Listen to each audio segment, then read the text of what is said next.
আন্দোলন চলবে সংসদে, আন্দোলন চলবে রাজপথে। সময় রাজপথ আর সংসদ প্রয়োজনে একাকার হয়ে গেল। এদেশ বাংলাদেশের জনগণের 71 সালে জনগণের রায়কে অমান্য করার কারণে একটি যুদ্ধ অনিবার্য হয়ে উঠেছিল। যারা রায় অস্বীকার করেছিলেন তাদের পরিণতি ভালো হয়নি। এবারও যারা রায় অস্বীকার করছেন তারা নিজেদেরকে মুক্তিযুদ্ধের অবিসংবাদিত অংশ মনে করেন। আমরা বলি সেই মুক্তিযুদ্ধকেই সম্মান করে আবার রায়টা মেনে নেন। এই রায় মেনে নিলে আমরা এই স্টেজে দাঁড়িয়ে এই দাবিতে আর বক্তব্য দেব না। কিন্তু এই রায় যদি না মানেন, মহান আল্লাহকে সাক্ষী রেখে বলছি, এই রায় বাস্তবায়ন না হওয়া পর্যন্ত আমাদের আন্দোলনে আমরা কোনো ধরনের বিশ্রাম নেব না। আন্দোলন চলবে সংসদে, আন্দোলন চলবে রাজপথে। নাহিদ ইসলাম বলেছেন, একসময় রাজপথ আর সংসদ প্রয়োজনে একাকার হয়ে গেল। রাজপথ আর সংসদ একাকার যেদিন হয়ে যাবে, সেদিন বালুর পাত দিয়ে নদীর জোয়ার, সমুদ্রের জোয়ার থামাতে পারবেন।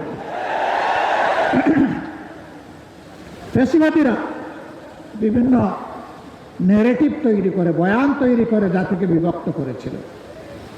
আর আপনারা নির্বাচনের আগে বলেছিলেন, আমরা নির্বাচিত হলে, সরকার গঠন করলে সবাইকে নিয়ে আমরা সরকার গঠন করে দেশ চালাবো। এখন আপনারা কি করছেন? এক দলকে পাঠিয়ে দিচ্ছেন পাকিস্তানে, আরেক দলকে পাঠিয়ে দিচ্ছেন পেশোয়ারে, আরেক দলকে পাঠিয়ে দিচ্ছেন আরো কোনো দেশে, আর নিজেরাই দেশের জমিদারি দখল নিতে চাচ্ছেন। মনে রাখবেন, জুলাইয়ের দুইটা স্লোগান ছিল বড় শক্তিশালী। একটা ছিল উই ওয়ান্ট জাস্টিস, আরেকটা ছিল দেশটা কারো বাপের নয়। এদেশ বাংলাদেশের জনগণের। আধিপত্যবাদের দূষরদেরকে তারা দেখে শত শত আলিম ওলামা বুকের তাজা রক্ত এবং জীবন দিয়ে এই দেশবাসীকে জীবন এনে দিয়েছে। আমরা সেই আলিম ওলামার সাথে বিশ্বাসঘাতকতা করব না।